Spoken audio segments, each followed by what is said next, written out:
Chapter 37. Incels may be a modern phenomenon, but the misogyny and toxic masculinity that underlies their ideology is not. Faros publication. He was a male in his 30s, tall and odd-looking with red hair. Classic incel. He came out one morning for breakfast and he had on a t-shirt that said MILF in huge letters, followed by Man, I Love Frogs in smaller print.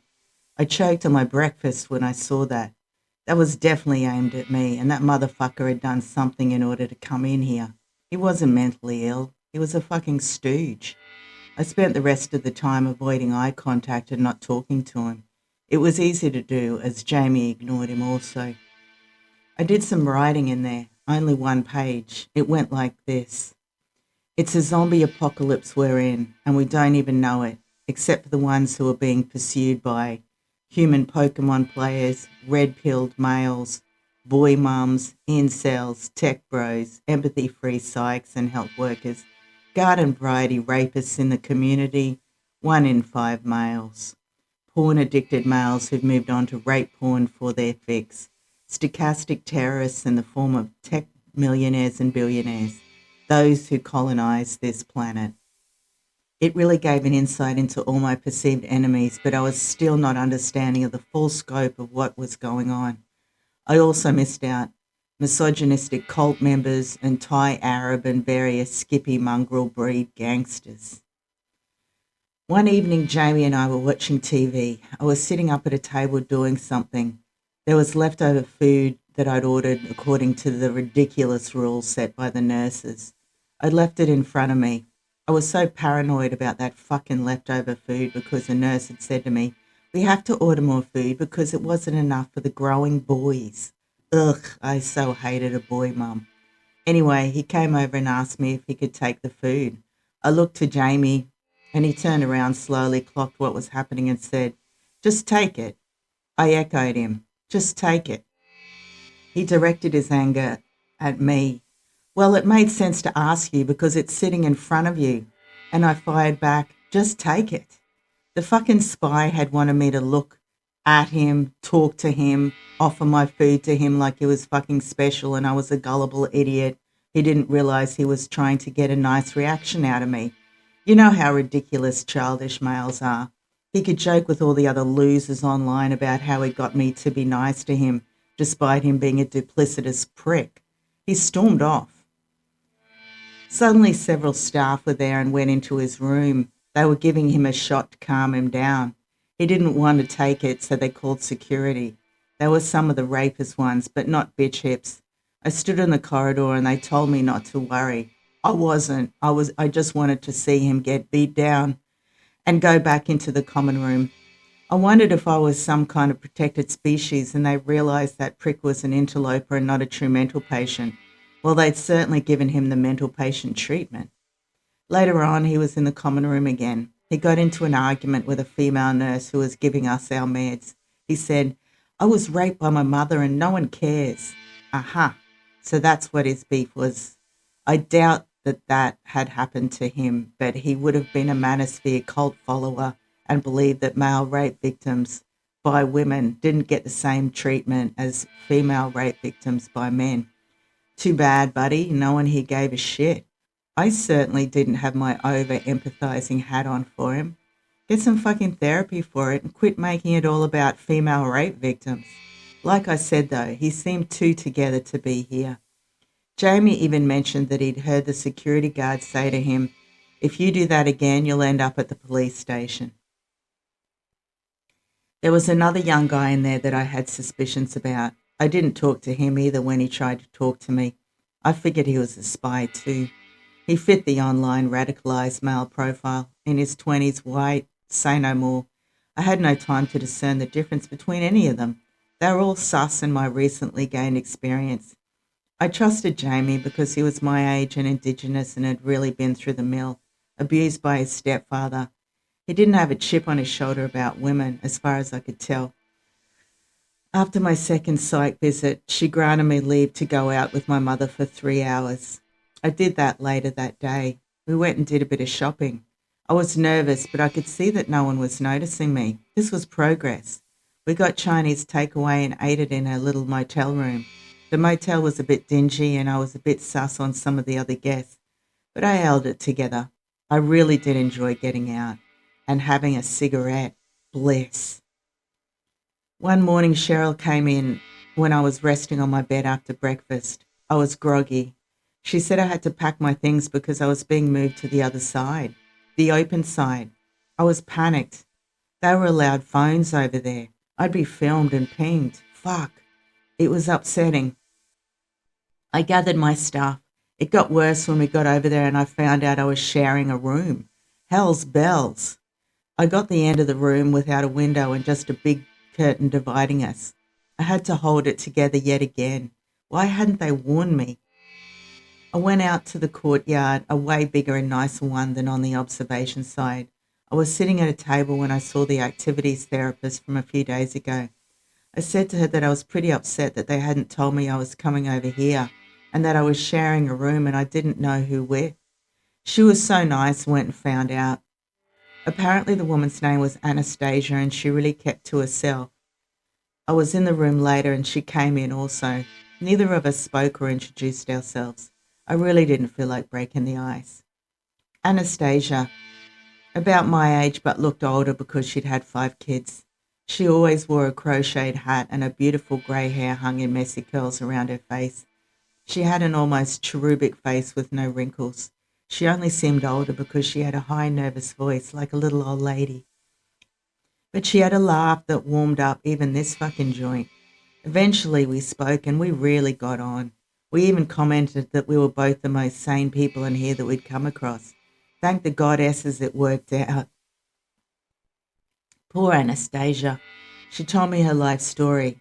I didn't take heed that I was involving myself too much by being an empath. Anastasia was 100% more of an empath than me. A broken marriage left for a younger woman and all 5 of her kids with special needs and no ability to be a support system for her. She lived in a flat that she hated and had become involved with a male neighbour who reverted to type and was an asshole. She couldn't get away from him and was basically scared to go home. She was in here to get EST, electroshock therapy. She said she'd had it done hundreds of times over her life and it messed with her memories. She warned me that she wouldn't remember anything that I told her about myself. I didn't bother talking about myself. I just wanted to reassure this lovely woman by showing some kindness. She said that everything on the news that was bad was because of her. Once when we were outside smoking, she asked the bus driver if he was angry with her. He said, "I don't know why I would be. I don't know you." We were sitting at the bus stop and 2 fighter cars with males did a U-turn right in front of us. I told Anastasia that was because of me. She'd seen it with her own eyes also, but she said it was because of her. Twice the delusions. They were definitely there for me though. And in polar opposite, I was right about the open side. It was full of scary males. The tall young male that had rattled Jamie was a smartass with a phone in his hand all the time. Anastasia told me that he was putting everything in here on Facebook. He was best buddies with Mel in that boundaryless way that mental health patients have. Just like kids, really, diving in and oversharing. I was so worried about that. I didn't look at him or speak to either of them, though Mel tried to engage me in convo, and I basically had to talk to her so she wouldn't go off the deep end at me. There was another 30s white male who always wore a cap. I actually had an interesting convo with him. He realised after a few days that I was that woman from the news. I told him a fair bit, even mentioning Thailand and how I'd given Thai gangsters the slip. I said that really proved that I go into another dimension that's not real, because there's no way I'd be able to outwit Thai gangsters normally. I was always just out of reach because I wasn't meant to get caught. I talked about body tracking without a phone. He said he had similar things, voices telling him to do things. I asked if he'd been diagnosed schizophrenic and he replied, "Yes, that's what they're calling it." I could tell that he was definitely convinced it was real and didn't agree with the diagnosis. It was reassuring being able to talk to someone going through a similar thing who, like me, wasn't putting it all down to hallucinations. Another really stocky male with red hair that was very gruff in all his movements and thankfully never got eye contact with me was on this side. Yet another male who turned out to be Mel's cousin and always looked at the ceiling as he paced past me on his corridor walks. I was glad of that too. Turned out he was a bit special and completely harmless, more scared of me than I was of him. An older, fair-skinned but possibly Indian guy that I got chatting to the next morning while waiting for breakfast. I soon learned that was a mistake. He just spoke so much shit. I rudely ignored him, but my head could only handle so much shit. Another male in his 30s, tall, skinny, and talked about being homeless. I didn't have it in me to extend my sympathy and understanding to him, even though he was probably harmless. It was all too much. Like they say in prison, do your own time, don't do anyone else's. We had a morning meeting and all had to go around the room and say something about ourselves. Dread. The tall guy really held court when it was his turn. It was patently obvious that there was nothing wrong with him, so it seemed, and I got more paranoid and worried about him. When it came to my turn, I just said that I liked motorcycles. A harsh nurse who was best buddies with Mel asked me sarcastically if I had my license. I said that I did. I didn't break laws. She kind of scoffed at that because I'd been brought in as an incarcerated person. How the fuck did people do group therapy in those kinds of places? I'd be the silent one that they had to break open. I was glad that that was all we had to share. More slumber party conversations happened with Anastasia each night as we were falling asleep. I really enjoyed those. We talked about Mel, who had arced up again and been sent to the other side. It was good to debrief with someone. One afternoon, my mother took me out and we went to the cop shop to get my property back. The desk guy, a plainclothes older bloke, was a fucking cunt. Yet another insight into how you're treated differently when you are or have been an incarcerated person. He got the stuff eventually. And then came Detective Sergeant, can't remember his name. He was the one who'd spoken to my brother about the incident. Apparently my brother had cried during the telling. That was quite human of him. And had also spoken to my mother all about it when she went in. He was the one who'd crash-tackled me to the ground. He was bigger than me, obviously, but he was a bit out of shape. Bitch hips must be a thing amongst the men in this town. I'm being mean about this guy because he sat so close to me, right in my personal space, and guilt-tripped me. I held my boots and various other stuff to my chest and looked straight ahead, every muscle tense. Did you see the video? No, I replied. I wanted to say that I didn't want to give the video traffic because it was filmed and uploaded by the truckie, who mustn't have felt in that much danger if he had the opportunity to film me. There's no fucking privacy. The D said his family had seen it. This was to make me feel guilty. I would never have chopped him with the machete, and he was the star of the video, all told. There was no way I could give cheek, though. He also said that he copped a taser. Again, it was tempting to say, so you're not as tough as me when it comes to tasers, buddy. More stuff to me about staying alive and how it's better to live. Both he and my mother said that I was a very strong woman.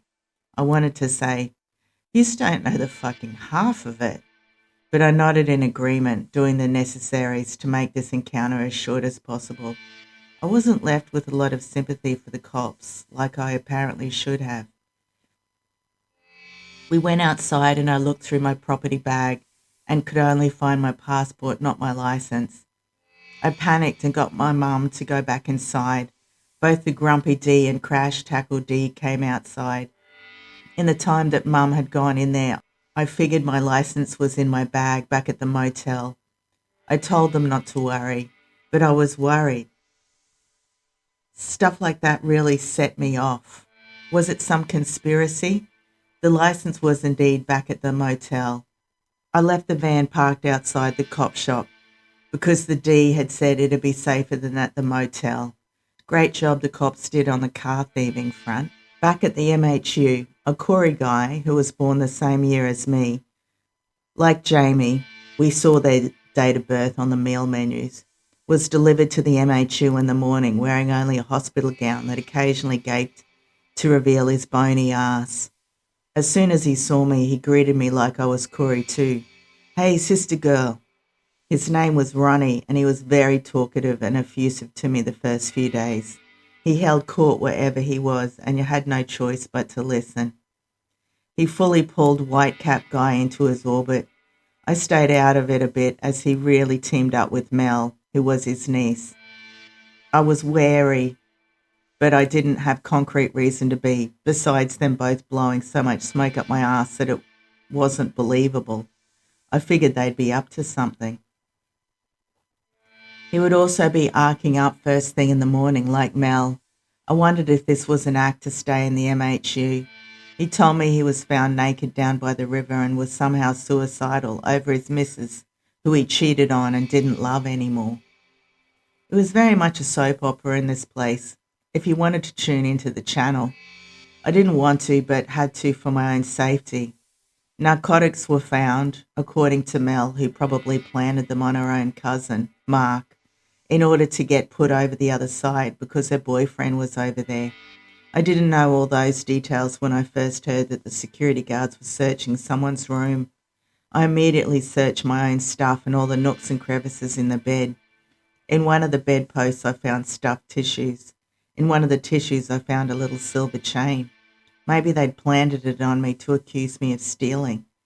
I immediately took it to the bathroom and shoved it down very low under all the used hand towels. It could have been a previous patient, but I wasn't taking any chances. The sensible thing to do would be to hand it in, but I didn't trust anyone, including the nurses. Fucking drama galore in this shithole. Then possibly the worst thing that could happen, the thing I'd had suspicions about, happened.